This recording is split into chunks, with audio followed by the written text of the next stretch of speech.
CRC? Is she back in New Hampshire? I believe so.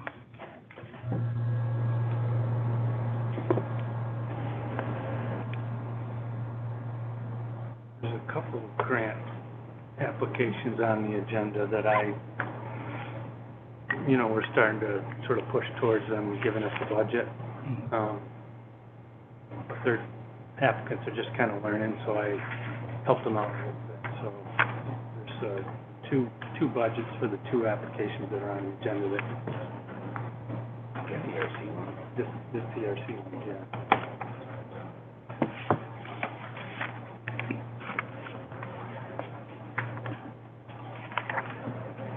Are we live, Will? Live. Sweet. Oh, wait. All right. I will I didn't realize. get us started then. All right, we do not have minutes from last meeting, so we will skip approval of minutes and just push it to the next board meeting. Executive Director's Report, go for it, Randy. Two budgets for the CRC application. Okay, so just a couple. What? It's a little Couple things to report.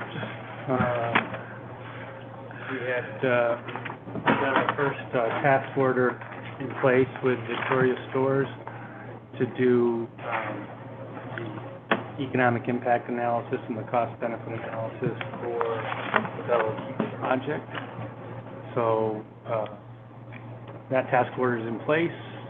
We've given to the Valenti folks the workbook that they need to fill out so that she can do her analysis. So that's moving forward. You signed an engagement letter? Yes, we signed a general services contract and then a task order. For each time we want her to do Yeah, a this one. project, we do a task order. Okay. So, We signed that. oh, okay. So how much is this task? This task was roughly, I think it was 8,900. Sounds right. Yeah. Oh, okay. Yeah. The $75 million project. Oh, it is? Yeah. So much. And they're paying it. Oh.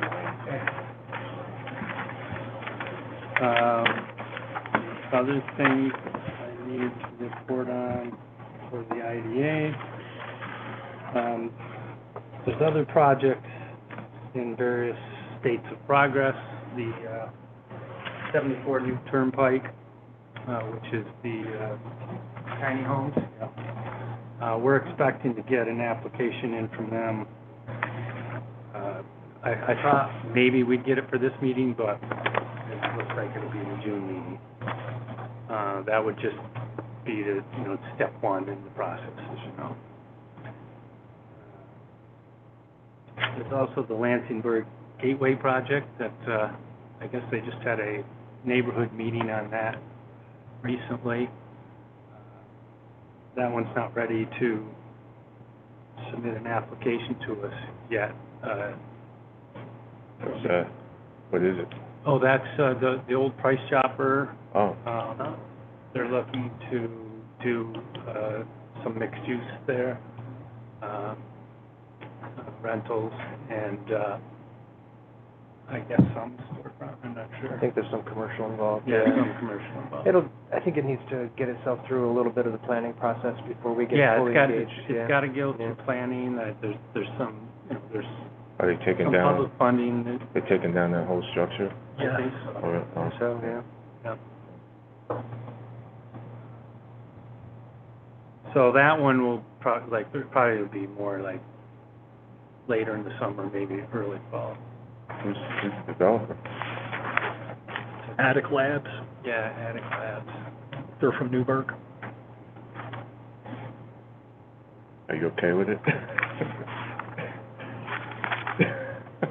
Right answer. There was a big write-up in the, I- business review about it. Oh, really? The last Oh. couple of days, yeah. Oh, really, yeah? Oh.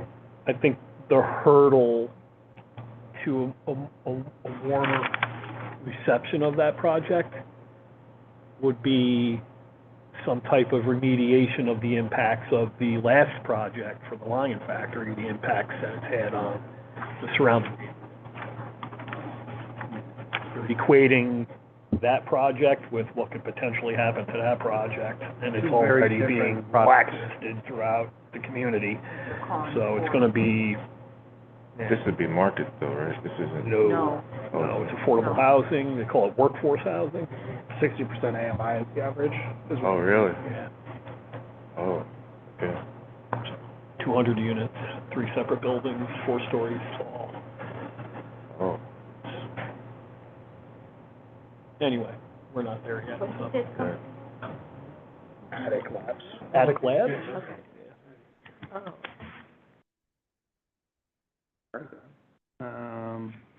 Anything else I need to report on IDA stuff? I think those are the highlights. Okay. I don't believe we have any new business or old business, so this is gonna be a quick one. Matt, financial.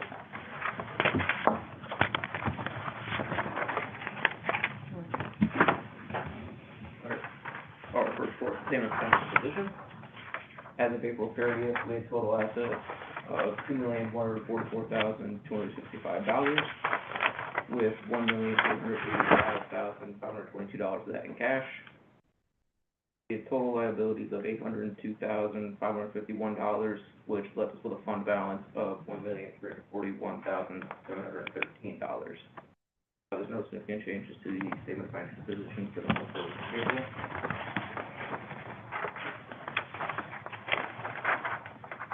And lastly, we have the statement of activity. For the month of April, we're going to surplus of $55,288. Our most significant source of revenue was our administration fees, and our largest expenses were in our professional services.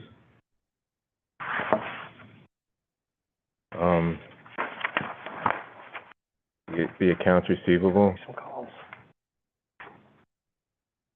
there's 1, 2, 3, 4, 5 accounts here over 60 days. Two? Yeah. I sent that list Big over ones. to Danae to reach out to projects and get that process started with collecting it. Okay. Have you, okay, so you don't know if she's heard anything? Between me and give you Okay, all right. Is there a way we can survey these folks when they pop up on the list and ask them, how do you get to 60 days? Are they having cash flow issues? Are they having calendar issues, like they just forget? I mean, that's definitely something we can do. Danae usually handles all the communication. I know in the past, there's been stuff with, like, the property manager changed hands, or whoever does, like, the billing, like, they use, like, a different outside company that changed it, and... I mean, I get a pretty quick notice from the city of Troy if I don't pay my fees, Sure like do. water, Yeah. you know, this is, Within 30 days. I don't know, right? I've only been on for a short time, right? So historically, has it been Yeah. this spotty, historically, over the years, where We usually, projects It's- fall behind? we usually have, like, some stragglers. Yeah, They usually pay, like, the second late fee, or, like, a follow-up email that we usually send to them. but normally we haven't seen anything go over 90. So, Just curious. They're not there yet, but... Pushing it? Yeah. Okay. But they were February 1 bills, right? March, April. 2 weeks. Yeah, we'll be hitting the stick in 2 weeks. So we'll get some communication out to them. do you send something to them, or Well, around 60, we would be sending a formal communication. We're obligated to hit their lenders too. Oh, okay. Send any notices like that. And that usually wakes people up pretty Yeah. quick.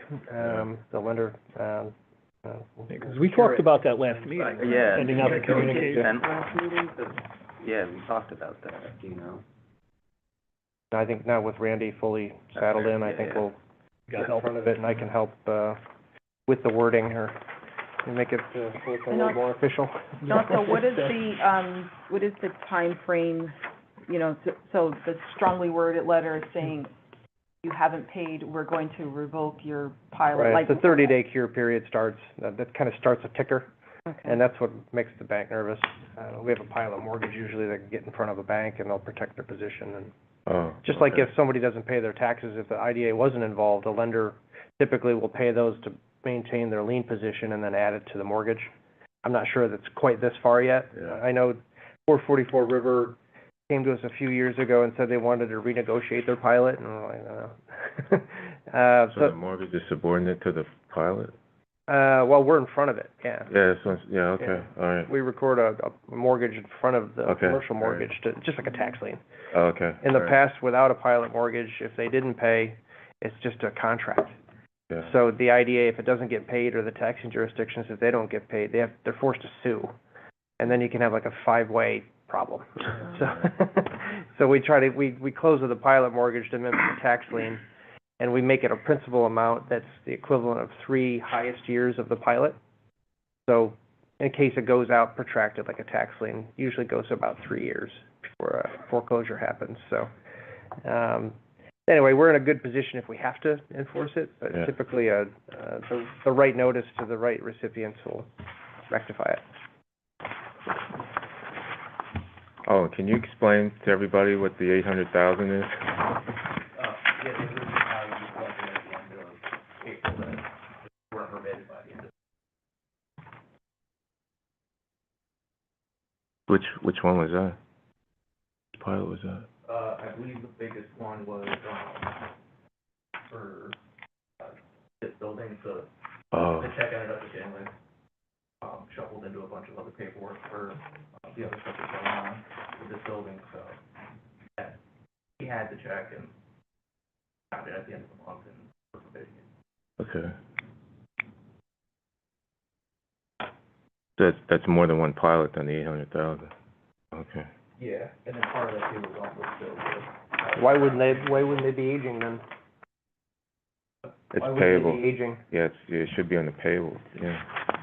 If you have 162 in an aging list, and then an $800,000 in another liability. Because the aging was just based off the AR number, also, Oh. because we collected those, we still owe it as a liability. Okay, you just gotta get you have to remit out in 30 days, right? Okay. Gotcha, okay. Okay.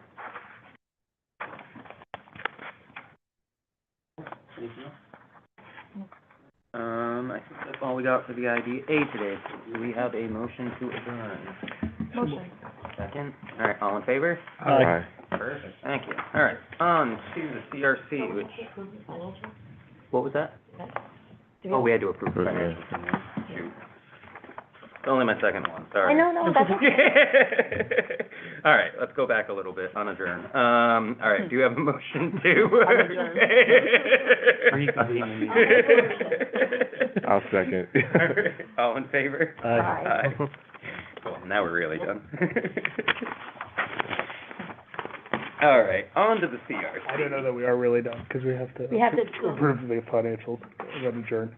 Oh, you're right, so now we have to re-adjourn, right? Yeah, we just adjourned. But you gotta approve the financials. Oh, we just did. We do a do-over, yeah. Yeah. Oh, I Let's thought do it that again, was. so we'll do it all. Yeah. I'll make the motion. We'll make it easy for Janae, come on, Albert. And I'll second. All in favor? Aye. All right, now CRC. Same story, we don't got the minutes from last month, so we will push those to next meeting. And then we have some new business. Randy, do you wanna talk on these? Okay, so, where is the so we're gonna start with the, applications, Mohawk Gateway funding. okay? All right, so there is an application, we also have, Nadine Medina to talk about her project, but, no one's here for the. She didn't know.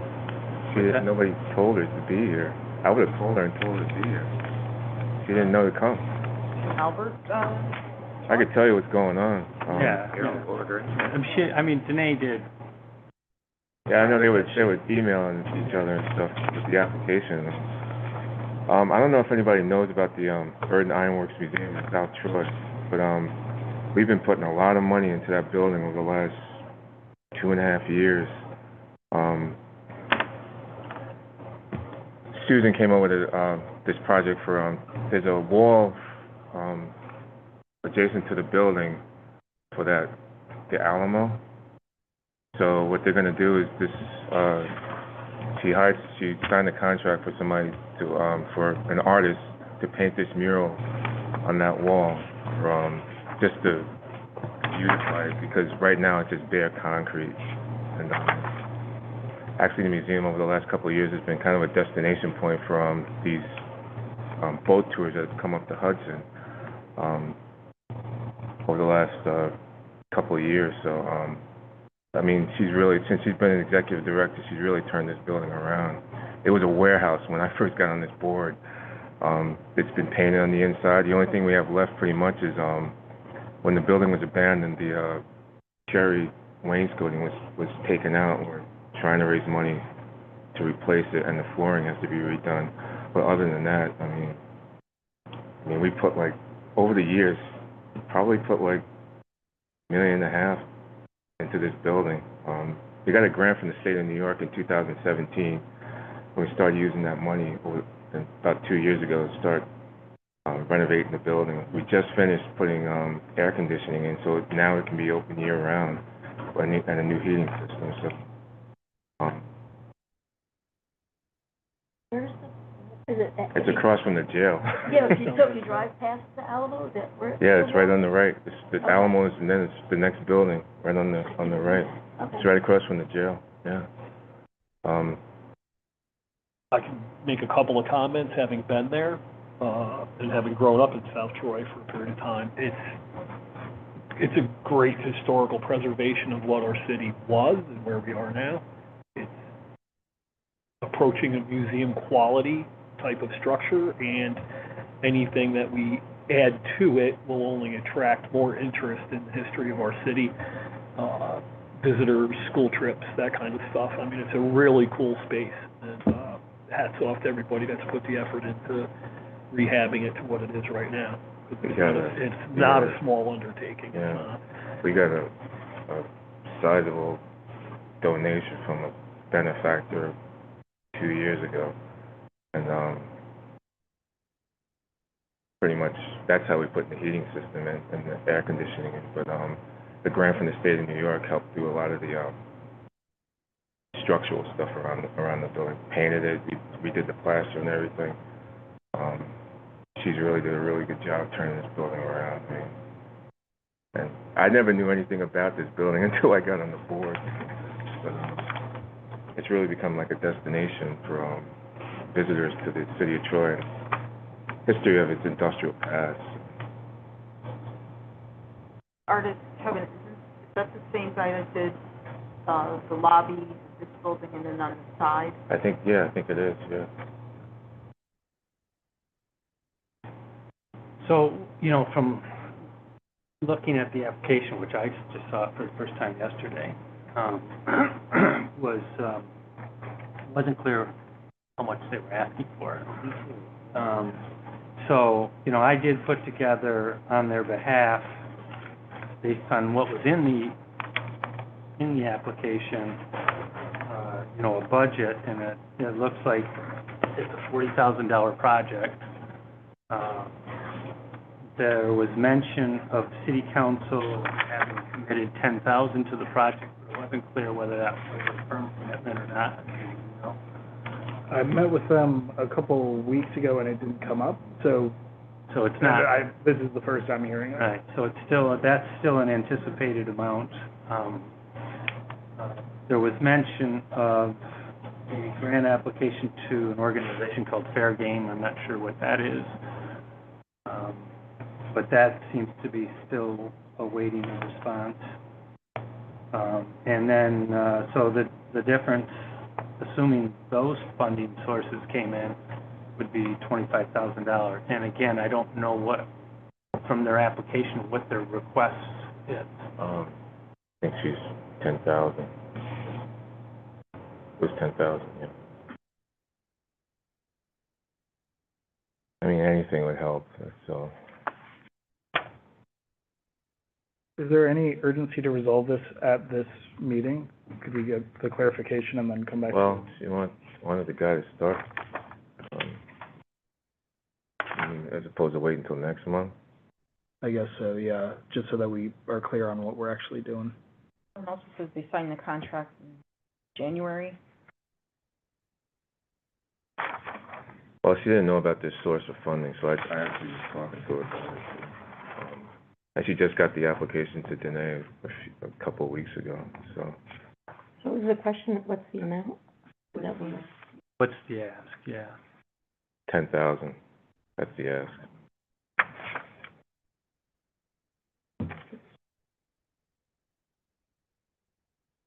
I think it's a great idea. Yeah. Do you wanna make the motion? Oh, I'll make the motion, yeah. Second? All in favor? Are you gonna abstain? Excuse me? I would Oh, suggest yeah, abstaining. I was saying, yeah. Keep me out of this, okay? Yeah, I'll abstain, yeah. A lot of activity gonna happen down there very soon, in a good way. This is I gonna- think we'll yeah. support that. This is gonna look good, once it's, that wall's completed, it's gonna, King Fuels is wrapping up, Sperry will be down in under 2 years, yeah. so. A lot of activity going on. I mean, I see people walking their dogs down there all the time, so, yeah, yeah. Big change. Yeah. All right, so that motion carried. We are on to, Detroit Dance Factory. So, as everyone knows, Detroit Dance Factory came in, previously. That was actually, I think that came in before I came back on board, but I think, there was concern about a for-profit applying for these funds. Nadine, more authoritatively about this, but, she worked with Albany Center Galleries to submit the application on, behalf of Troy Dance Studio.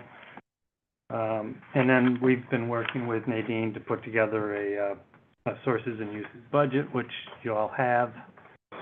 And with that said, I'll let Nadine, come up and give you a presentation. Yeah, sure.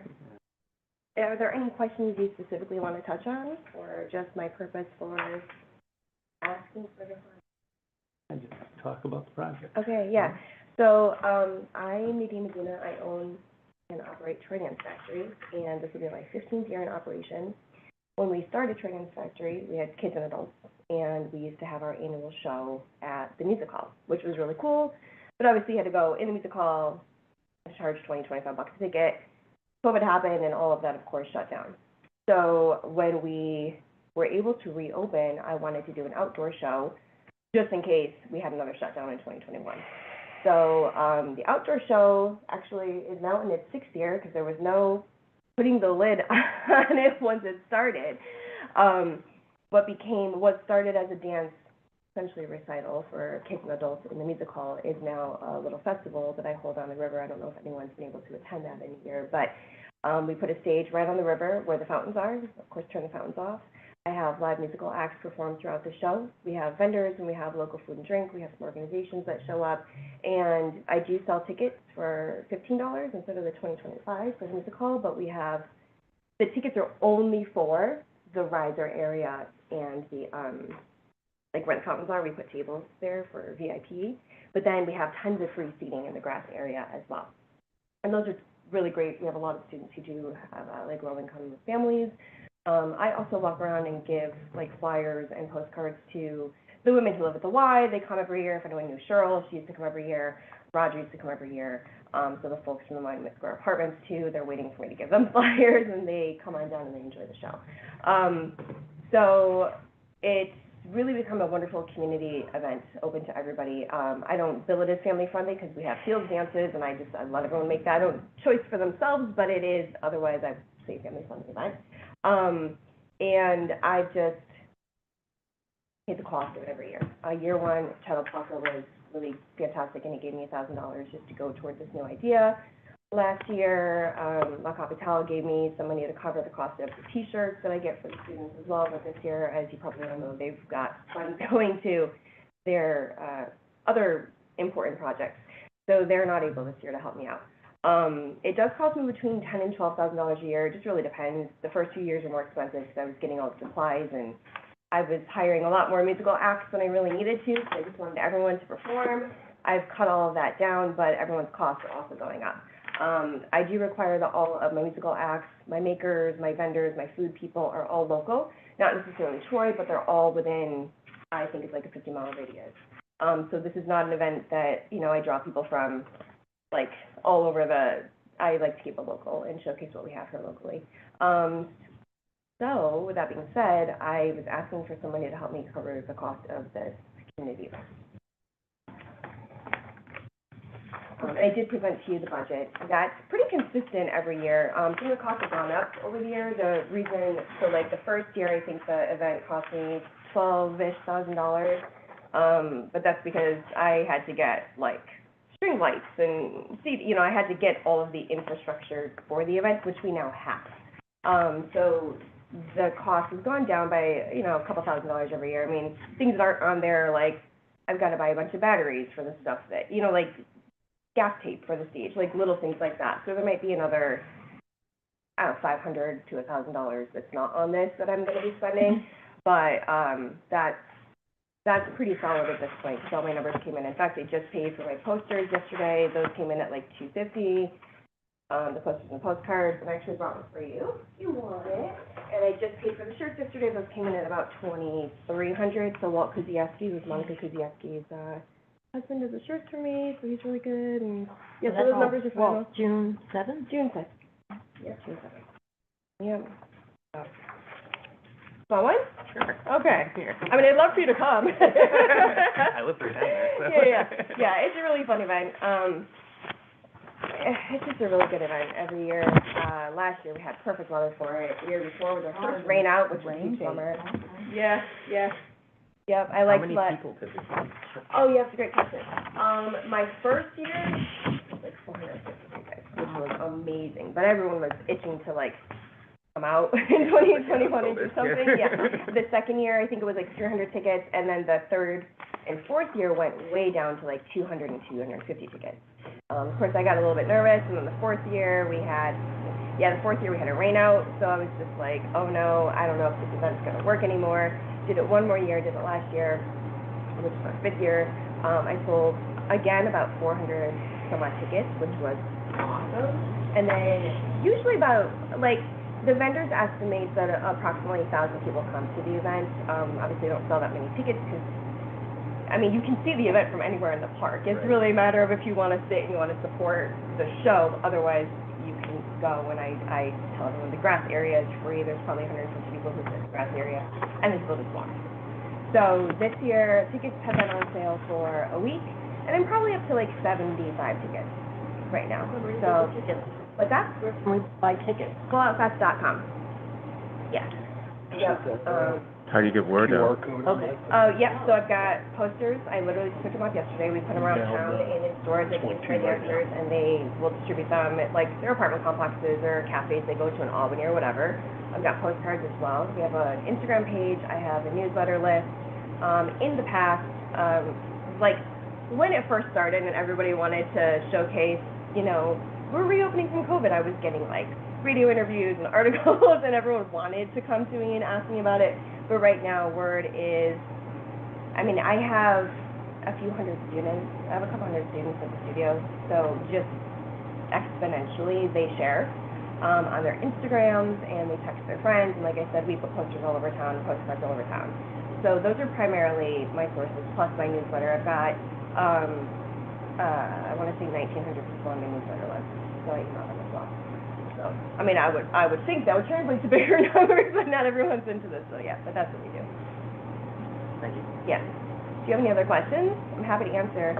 Currently this year, my studio is all adults, because, I mean, COVID really wrecked our kids program for a little while, but we do have all adults, and we are also giving space to 518 Break, which is a local break dance company, and they do a couple pieces in there too. They did that last year too, which was really cool. So we get some stuff in there with break dance. Schedule.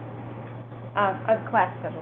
Oh, on TradeDanceFactory.com. I don't have brochures. I know I stopped doing paper print at some point because TradeDanceFactory.com. Yeah, and I actually literally, I want to say at 1:30 in the morning, got my summer classes online.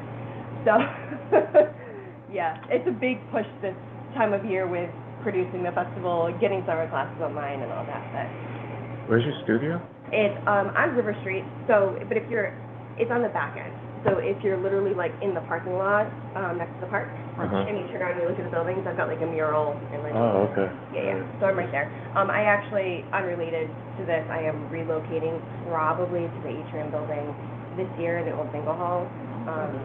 anyone knows David Bryce, he's my current landlord. So I'm moving to a new landlord. Yeah, no problem. Yeah, I know, I didn't, like, all I'm gonna say, I've been with him for 15 years. So right now it's very convenient because we literally, like, the dancers, they check into the studio. Just walk out. They walk out, yeah, all of my supplies and equipment we just carry across the street. It's actually very, very convenient. We do borrow a lot of, supplies from both the,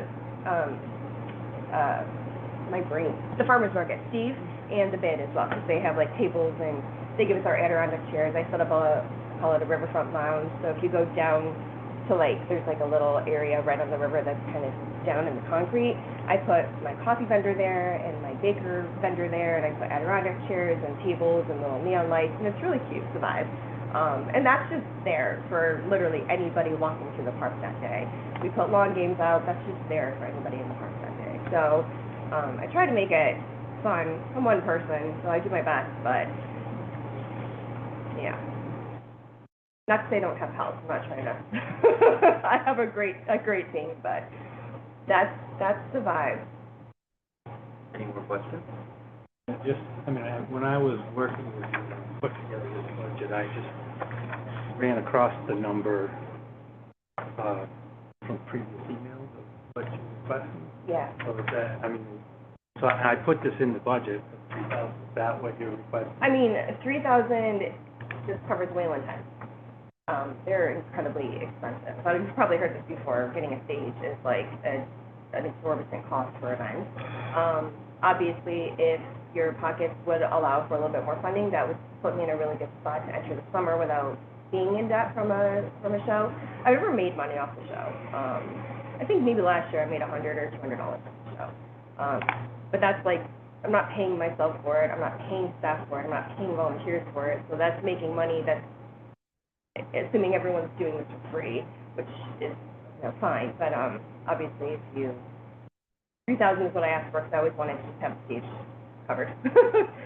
Are the ticket sales that you have budgeted here for, is that typical to the revenue that you've received in the past from that? Yeah, I assumed that was around like 250 tickets, 300 tickets. So, because I'm kind of between the 200 mark and the 450 mark, depending on the year. Like last year, it was the same day as Pride Fest in Albany, which was, did you go to? Yep. Yeah. I went, yeah, So, we sold a ton of tickets. I think people were just like, looking for something. they were really excited, yeah, and we had an awesome event. Like, everyone who showed up was, like, hooting and hollering and clapping. It was a really great crowd.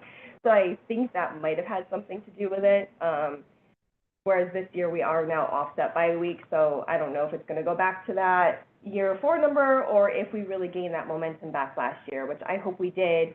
And I really try to get some solid artists on the roster as well that, can help just bring in more people. So that was a guesstimate. So the outstanding expenses that you have right now, is that $2,166? Yeah, it's around there. It'll probably be more because I haven't, like I said, put in the, I haven't added anything to like restock supplies that are out. So for example, what's not on there is, I think last year, now you got me thinking what I didn't put on here. Last year, so for the tables, I sell tables down at the bottom of like the amphitheater, so you can either get like $15 ticket and sit like in the risers, or you can get a $150 ticket and get a table for $5, and you get like polar seltzers and bottled water and snacks and stickers, and it's just kind of like, also if you just want to help me out a little bit more, you can get that. So, but I do go to Restaurant Depot and I spend a lot of money getting all of their snacks and their, all the stuff for them. That's, I want to say that might have been around $600 last year. I'm trying to remember what it was. So that's not on there. And then food for the vendors, which sometimes Cafe Euphoria will donate that to us. Sometimes we buy pizzas. It just depends on if I get on my game ahead of time and I ask for someone to donate the food. But if I don't, that's a few $100s more. So there's probably another like $1,500, like I said, between like food, drink, and then literally buying like batteries for our walkie-talkies, because all my stuff has walkie-talkies and stuff like that. So. Okay. Yep. Other questions? We have a motion. You want to change the amount? Yeah. Was that your amount or is your amount? Well, Randy mentioned amending the amount. That's why I asked the question about the ticket sales and the outstanding balance. I was just putting a placeholder in there. Okay, so Nadine, so Randy has 3,000 on here, so is your ask closer to, 4,000? that's, Negotiating. I don't know. This is the kind of negotiation I am down for. Yeah. Do we have a motion for 4,000? Motion. Okay. I would also love to just give you all tickets to come to the event. I'd be more than happy to do that. So Randy, if you want to send me email addresses of people, or I can just put you on the list for however many tickets you want, I would love to have you there. and also if you could do a quick little 30-second Thanks, CRC. Yeah. Oh, yeah. performance. like- Oh, right now? Yeah. Wow. No. And I also. Dance for your kibble. Well, I mean, she didn't have a PowerPoint, so, you know. Yeah, we need something. I know. And you know what, if you are curious too, like what our dancers do and how we do it, I did put the Instagram page on there, the Full Out Fast Instagram, that has some nice video. My boyfriend is a cinematographer. Can Danae give you a bullet of a CRC to add to this? No, Sticker or something? because I know. So I actually emailed her earlier this week and I said, what do you think the chances are of getting approved? Because I've got to get these posters to print. I want to get them on here. And she said with the meeting on the 15th, there wasn't any way to Right. coordinate knowing that ahead of time. So I have an MC that day, Intel Hayesfield, and he reads off all the announcements that I give him at different times during the show. So I would add whatever language you would want to that, as well as update the ticket page. To just say special thanks to you and all that. So anything else that you need that isn't like this. The other thing that's not printed yet, though, are the event signs themselves. So I do wayfinding. Well, I say wayfinding, it's not a big event, but I do like welcome to and then food, drink, and I do signs around that. Those aren't printed yet, though all of that can be added to the actual, like, day of signage. So as long as I have the language that you want on there, I can add it to, like I said, the day of signage. I can have the DJ announce it and add it to the ticket page itself. We didn't actually vote on the motion, so I'll approve. All in favor? All in favor? Aye. Thank you. Appreciate that. Yeah, thank you. So let me know, though, about the tickets and then whatever language you want me to. Thank you. Okay, I don't know. I'll think about Okay. it. All right, so that was that. Old business, do you want to go over the guidelines? We met as a subcommittee, some of us, last week before, and we put this together, so. Yeah, so, we had talked at the previous meeting about putting together some, draft guidelines to sort of help us in actually all phases of the process, from the applicant's perspective as well as our perspective in terms of, how we review these projects. So we had some draft guidelines that were reviewed by a handful of you. I think Greg and Stephanie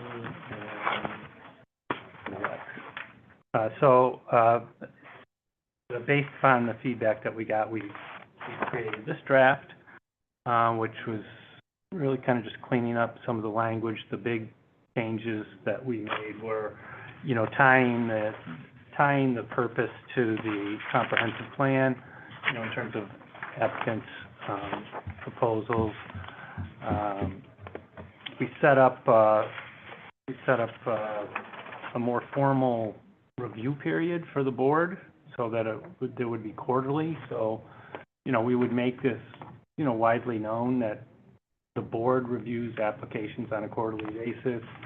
If you want your application in and reviewed for any particular review period by the board, you need to get the application into us 30 days in advance. That gives, frankly, Danae was doing a lot of last minute stuff.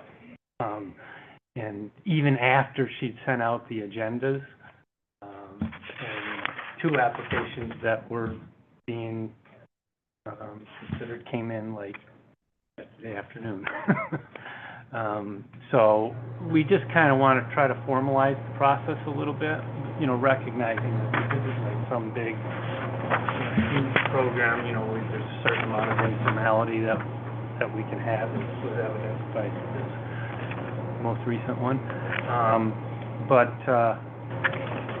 that's the objective, get these guidelines, in place. Try to push applicants into giving us, you know, more formal, sources and uses. I like the template. It's consistent. And trying to make it as simple as possible, but, you know, applicants will usually need a little help. So can everyone have till next month to really look at it, or should Yeah. everybody review it? Yeah. Probably not. We got the template last week, so this is after the meeing. So give us a month to review it. I mean, there's no urgency Yeah, there's here, no right? urgency So- here, so. Up to this point, I'd just been taking comments on editorializing on this, but now I'd like to formally editorialize this. You know, on the appendix, what I did was look at some of the most recent projects as, you know, the purpose being to illustrate potential applications. This is the kind of thing we do.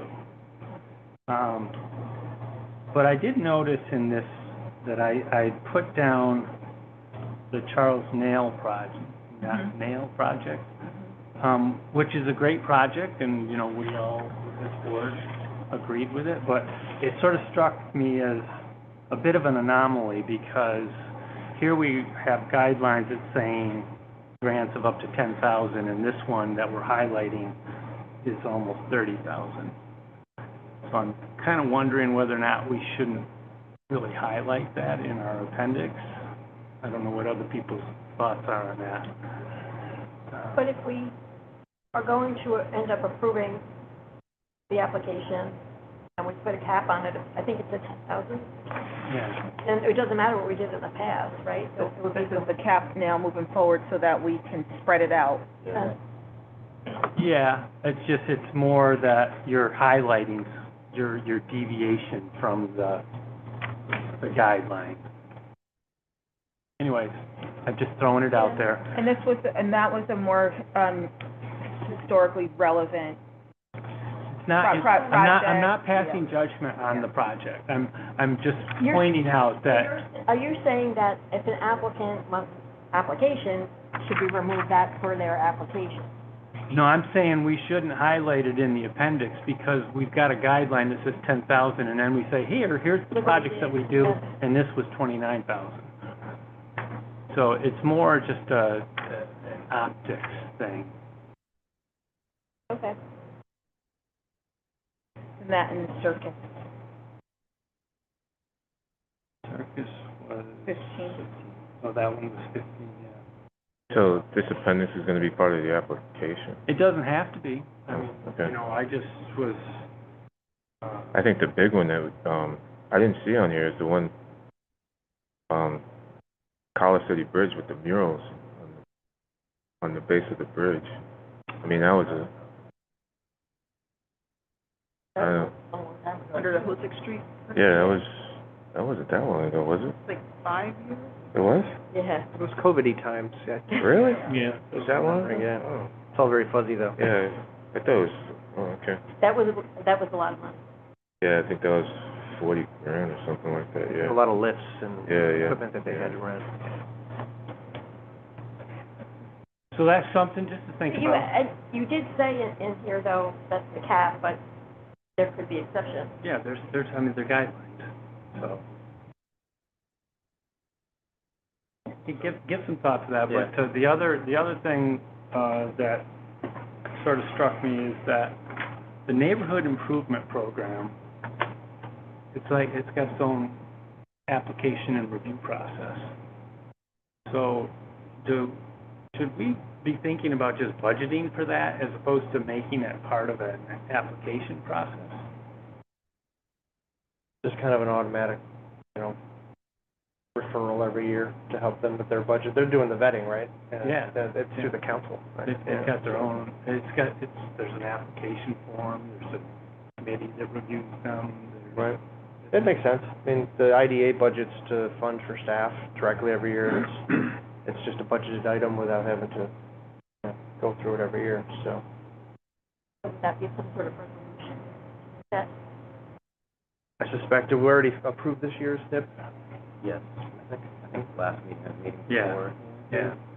But again, on a going forward basis, We adopt our budget by the end of October every year, so maybe Yeah. that just gets thrown in as a line item and it's inferred. okay. That would make sense.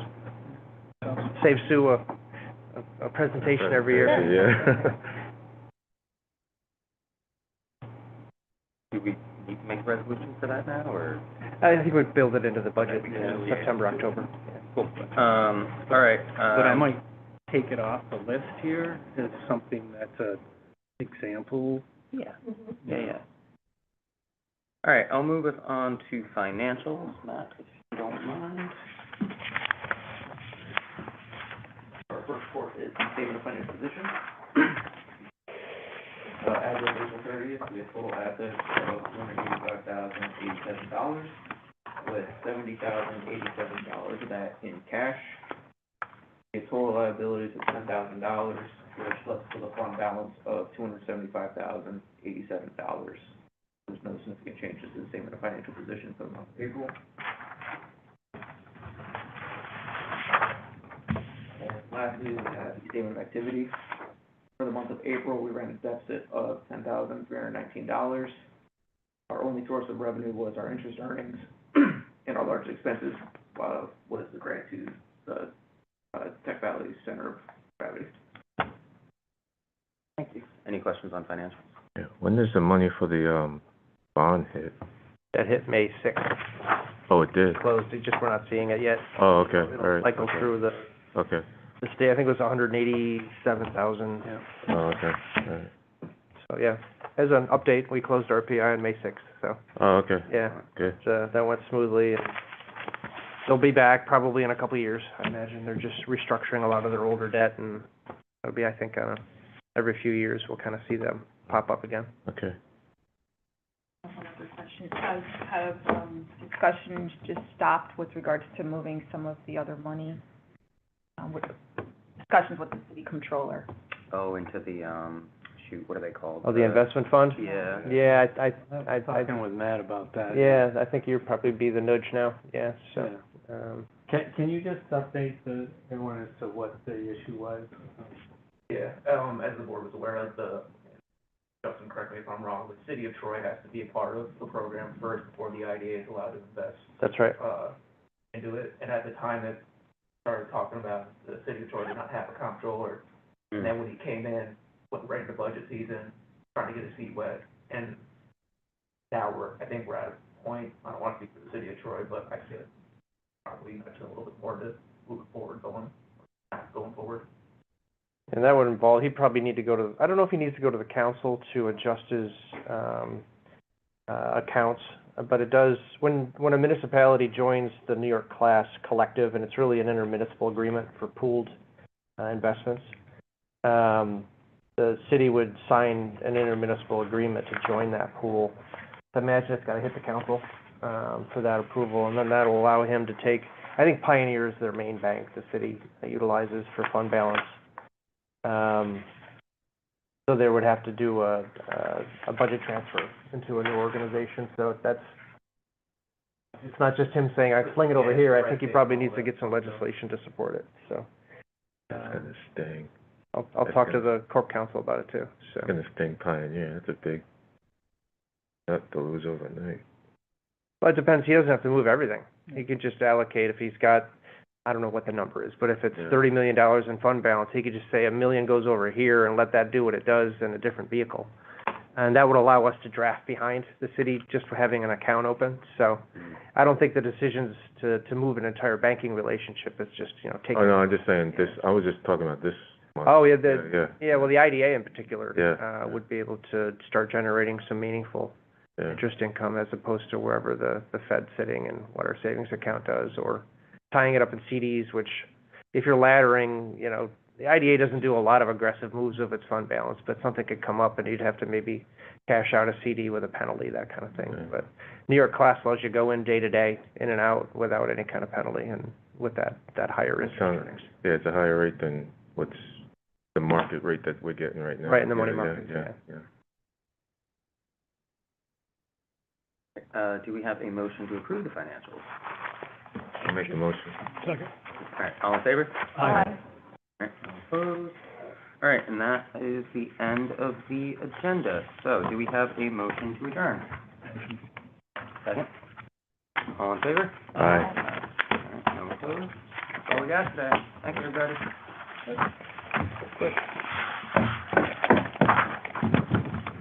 Thanks, everybody, for the museum.